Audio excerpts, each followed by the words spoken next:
Welcome to my YouTube channel unique study with Nitin sir. तो हम लोग इसमें 9th का मैथ कर रहे थे। उसमें देखो 1.6 तक हम लोग पीछे कर चुके हैं। अगर आपने पीछे वाली वीडियो नहीं देखी है तो आप उनको देख लीजिएगा। और यहाँ से हम लोग स्टार्ट कर रहे हैं 2 एक्सरसाइज जिसका नाम है बहुपद। तो इसमें हम 2.1 से करेंगे, लेकिन इससे पहले हमें कुछ चीजें की जानकारी होनी चाहिए, जैसे कि चर और अचर। ठीक है, तो चर क्या होता है? चर वो राशियां होती हैं जिन्हें हम क्या करते हैं, जिनके मान हैं बदलते रहते हैं। जैसे हम बात करें x, y, z, इनके मान अगर हम परिवर्तित देखें, x की वैल्यू क्या होती है? परिवर्तित होती रहती है। अलग अलग समीकरण में हमारी x की वैल्यू जो होती है वो क्या होती रहती है? परिवर्तित होती रहती है। अचर की बात करें जिनका मान परिवर्तित नहीं होता, जैसे अगर हम 2 की बात करें तो 2 का मान परिवर्तित होता है, 2 का मान परिवर्तित नहीं होता है। और इसी प्रकार से अगर हम 4 का मान देखें, 5 का मान देखें, मान परिवर्तित नहीं होते तो उन्हें हम क्या कहते हैं? अचर राशियां कहते हैं। नीचे आते हैं बहुपद पे। तो बहुपद क्या होता है? बहुपद यानी कि क्या करेंगे, जब हम एक से अधिक पदों को एक साथ मिलाएंगे तो हमारा क्या बनेगा? बहुपद मिलेगा। तो बहुपद क्या होता है? देखिए, जैसे हमने कहा कि x + 10, तो हमारे यहाँ पे पद मिले तो उनको हम क्या कह देंगे? बहुपद। इसी प्रकार से अगर हम बात करें किसकी, 3x + 5y + 10, ये भी क्या है? हमारा एक बहुपद है। अगर हम बात करते हैं किसकी, कोई नंबर √2y + 7, ये भी हमारा क्या है? एक बहुपद है।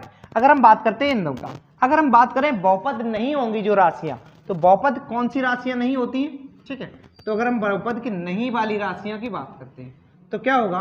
जब कोई अचर राशि किसमें आ जाएगी? हमारी अंडर रूट में आ जाएगी। जैसे हमने बात की किसकी, √2, इसी में रख दिया हमने अंदर y + 5, तो ये क्या है? हमारा बहुपद नहीं है। कारण है इसका क्या, यहां सिर्फ 2 अंडर रूट में था, यहां पे क्या हो गया?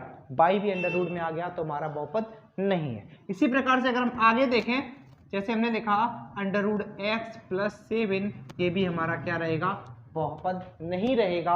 अगर हम किसी पे घात लगाएं, यानी कि हमने लगाई x पे घात 1/3, तो ये भी हमारा क्या होगा? बहुपद नहीं होगा, क्योंकि घात जिनकी पूरी होगी वही हमारे कहलाएंगे बहुपद। ठीक, ये होते हैं हमारे बहुपद। अब हम क्या करेंगे, 2.1 के पहला सवाल करेंगे, जिसमें हमें पता करना है क्या, कि बहुपद है या नहीं। तो पहला सवाल है हमारा कि एक चर में बहुपद है। ये हमें पता करनी है कि कौन कौन सी जो संख्याएं हैं वो हमारी क्या है? एक चर में बहुपद हैं। तो अगर हम बात करें पहला, तो हमारे पास क्या है? 4x² - 3x + 7। ठीक है, तो इसको हम देखते हैं कि एक चर में। अभी बताओ एक चर क्या हो रहेगा? एक चर अगर हमारा सिर्फ x है तो वो क्या है? एक चर है। केवल y है तो भी क्या है? एक चर है। केवल z है तब भी क्या है? एक चर है। अगर से अधिक मिल जाएंगे तो क्या हो जाएगा? चर या बहुचर हो जाएगा। अगर हम इसमें देखें तो कैसा है? सिर्फ एक है तो ये क्या है? एक चर है। इसमें x और y आ गए तो एक चर नहीं है। उसी प्रकार से हम यहाँ आ जाएंगे, तो यहाँ पे देखो सिर्फ दोनों में क्या है? इसमें भी x है और इसमें भी x है। दोनों कैसे है? x वाले हैं, तो हो जाएगा एक चर में बहुपद है। अगर बात करें हम बहुपद की, तो हमने क्या कहा? यहाँ पे कोई भी अंडर रूट में नहीं है, कोई भी जो है घात है वो कैसी नहीं है? आधी नहीं है या फिर बटे में नहीं है, तो कैसा रहेगा? एक चर में बहुपद है। दूसरा आ जाओ, तो दूसरा क्या है हमारे पास? दूसरा है y² + √2। तो अगर हम y² + √2 को देखें तो यहाँ क्या है? हमने कहा कि ये अगर √2 है तो वो क्या है? हमारा बहुपद है, लेकिन इसके अंदर y आ जाता तो बहुपद नहीं होता, तो इसलिए ये क्या हो जाएगा? दूसरा भी हमारा क्या है? सिर्फ यहाँ पे y दिया है तो क्या है? एक चर में बहुपद है। ठीक है, तीसरा अगर हम बात करते हैं यहाँ, अगर हम तीसरे सवाल में देखें, इस सवाल को थोड़ा गौर से देखें। हमने क्या कहा? कोई अंडर रूट में हो, कौन? जब होगी हमारी क्या?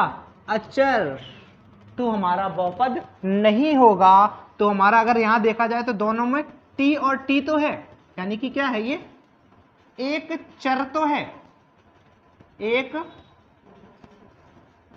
चर तो है, परंतु क्या है, बहुपद नहीं है। एक चर है, फिर क्या लिखेंगे, बहुपद नहीं है। ये हो गया हमारा, एक चर है परंतु बहुपद नहीं है। अगर यहां देखें तो हमारा क्या है, कोई भी अंडर रूट में नहीं है, सिर्फ बटे में है। ये भी क्या हो जाएगा, एक चर में बहुपद है, एक चर में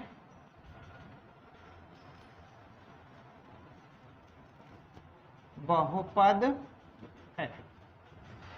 इसके बाद हम अगर तीसरा देखें तो तीसरा क्या हो जाएगा हमारा, यहां पे देखो, यहाँ पे x भी है, y भी है, और यहाँ पे z था, यहाँ पे क्या है, z भी है, यानी कि x है, y भी है और z है। जब ऐसी कंडीशन रहेगी तो हमारा क्या हो जाएगा, एक चर नहीं है, क्योंकि हमारे यहाँ पे क्या आ गए, तीन तीन चर आ गए। एक चर नहीं है परंतु बहुपद, बहुपद है। ये है हमारा कंप्लीट, ठीक है। इसके बाद हम लोग इसी का करेंगे, ये था पहला, इसी का करेंगे अब हम दूसरा भाग। तो आगे है हमारा किसका, इसी का दूसरा, निम्नलिखित में एक्स स्क्वायर का गुणांक ज्ञात कीजिए। तो हम सबसे पहले क्या पता कर लें कि गुणांक होता क्या होता है, गुणांक। देखो गुणांक क्या होता है, पहले गुणांक के बारे में बात करते हैं। तो हमने डाला गुणांक क्या है, जैसे हमने लिखा है 5x + 6। तो अगर आपसे पूछते हैं क्या कि x का गुणांक बताइए, तो क्या बताओगे, x के साथ कौन है, 5, तो ये हो जाएगा हमारा 5। अगर हम इसी प्रकार से दूसरा लिख लें कि लिखा हमने 3x² + 6, ठीक है। तो हमने कहा इसमें क्या, x² का गुणांक बताओ, तो x² के साथ कौन है, तो 3, तो ये हमारा हो जाएगा गुणांक। उसी प्रकार से अगर हम किसी में देख लें, किसी में है ही नहीं, जैसे हमने लिखा x² + 5 में हमें क्या चाहिए, x² का जब गुणांक बताओ, तो x² यहाँ है, तो इसका अगर हम गुणांक की बात करेंगे, तो गुणांक की बात करेंगे तो इसके साथ कौन है, कोई नहीं। जब कोई नहीं होता है तो क्या हो जाता है, 1 माना जाएगा, ठीक है। अगर ये संख्या ही नहीं होती तो हम इसको 0 मान लेते। तो आते हैं हम वापस अपने सवाल पे, ठीक है।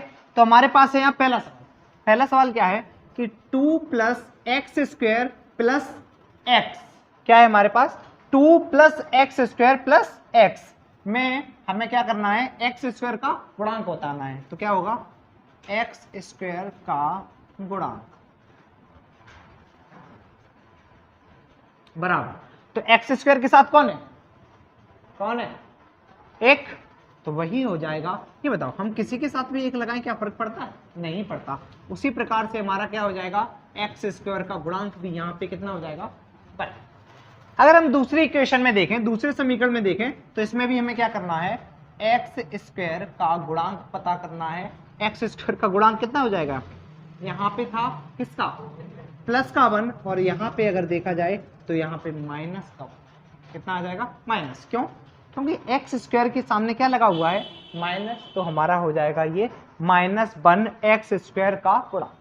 अगला अगर हम देखें तो हमारे पास क्या है, इसमें देखें हम क्या, x² का गुणांक तीसरे वाले में, तो हमारे पास क्या हो जाएगा, x² का गुणांक बराबर x² के साथ कौन है, π/2, तो पूरा का पूरा π/2 तीसरे वाले में। अगर हम इस लास्ट वाले की बात करते हैं तो इसमें x² ही नहीं है।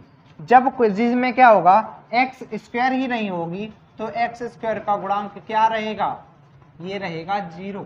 जब है ही नहीं उसको, जब उसका है ही नहीं तो है ही नहीं, तो है नहीं क्या होगा, 0, ठीक है। उस प्रकार से यहाँ पे x² का गुणांक कितना हो जाएगा, 0 हो जाएगा, ठीक है।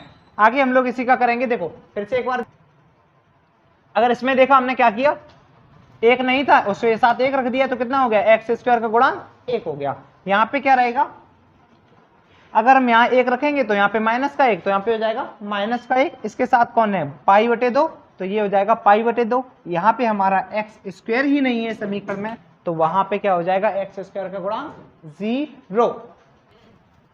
तो हमारा तीसरा सवाल है इसका 2.1 का कि 21 की घात का द्विपद तथा 100 की घात का एक पद का एक उदाहरण दीजिए।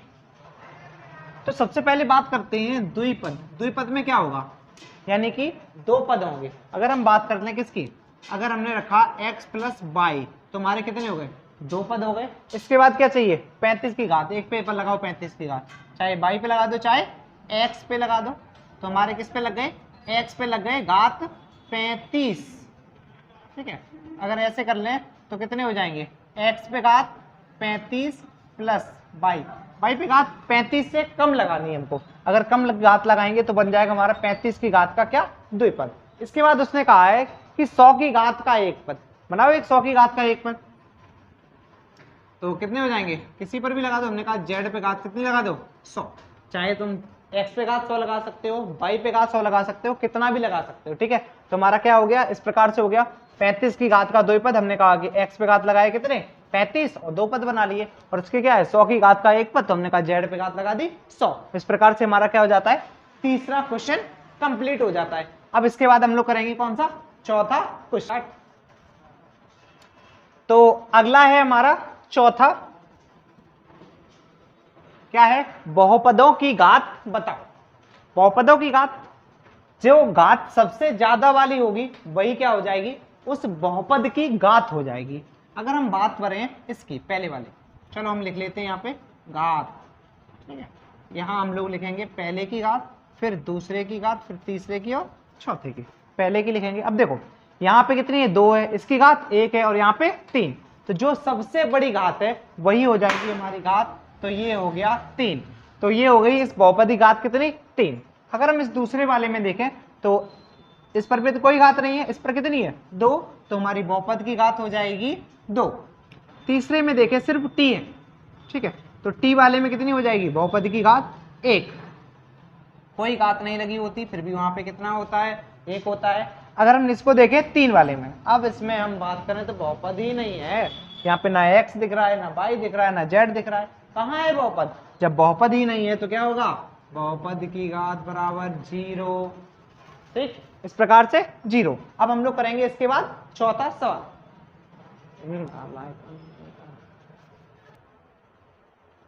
तो आगे है हमारा कौन सा, 5 नंबर का क्वेश्चन, यानी कि इस एक्सरसाइज का 2.1 का 5, यानी कि लास्ट वाला क्वेश्चन। तो हमारा क्या है, इसमें हमें बताना है कि रेखिक द्विघात और त्रिघात बताना है। तो सबसे पहले हम बात करते हैं रेखिक होता क्या है। रेखिक जिस समीकरण यानी कि जिस बहुपद की घात 1 होती है उसे हम बोलते हैं रेखिक। यानी कि अगर हम बात करें, इसमें हमने लिखा x प्लस 5। ठीक है, हमने लिखा x प्लस 5, तो x की घात कितनी है, 1 है। तो इस घात को इसे हम बोलेंगे रेखिक। क्या बोलेंगे, रेखिक। तो हमारा पहला देखते हैं, और जिसकी घात 2 होगी उसको हम द्विघात, और जिसकी 3 घात होगी उसको त्रिघात। तो पहली बात करते हैं, हमारे पास है एक्स स्क्वायर प्लस एक्स। तो हमने कहा जो ज्यादा वाली घात होती है वो बांटते हैं। तो हमारी ज्यादा घात है कितनी है, एक्स स्क्वायर। तो हमारा क्या हो जाएगा, ये द्विघात। क्या हो जाएगा, द्विघात। पहला हो गया हमारा द्विघात। तीसरे वाले में कितनी है, 3 घात है, तो ये हो गया त्रिघात। इसमें कितनी है, वाई स्क्वायर, तो ये भी हो गया क्या, द्विघात। आगे क्या है इसमें, 1 प्लस एक्स, तो एक्स को ही बोलते हैं हम क्या, रेखिक। तो ये हो गया रेखिक। अगला फिर ये एक घात वाला, यानी ये भी रेखिक, और ये भी एक घात वाला, ये भी रेखिक, और ये तो ये 3 घात वाला। तो कितना हो जाएगा, ये इसमें था आर स्क्वायर। आर स्क्वायर वाला क्या कहलाएगा, हमारा द्विघात कहलाएगा, और ये हो जाएगा त्रिघात।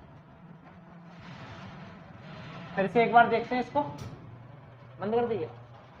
तो इसमें हम फिर से देखते हैं, तो एक्स स्क्वायर प्लस एक्स, तो हमारा एक्स स्क्वायर है तो द्विघात, एक्स माइनस एक्स क्यूब कितना है, त्रिघात, और by plus by square plus 4 कितना है, 2 घात है इसमें, तो 2 घात। इसमें 1 घात है रेखिक, 1 घात है रेखिक, इसमें भी 2 घात, तो द्विघात, और इसमें है हमारी त्रिघात। तो हमारी हो जाएंगी त्रिघात। इसी प्रकार से आपको आगे भी अगर आपको फ्री में पूरी मैथ कवर करनी है आपको 9th क्लास की, तो आप इसको क्या कीजिए, unique study with Nitin sir को सब्सक्राइब कीजिए, और वीडियो अच्छी लगी हो तो आप इसको क्या करेंगे, लाइक करेंगे, और अपने दोस्तों के साथ, ठीक है, क्या करेंगे, शेयर करेंगे। सभी लोगों के पास शेयर कीजिए जिनका क्या हो सके फ्री में पढ़ना और फ्री में क्या हो सके फायदा। ठीक है, फिर इसी के साथ बाय।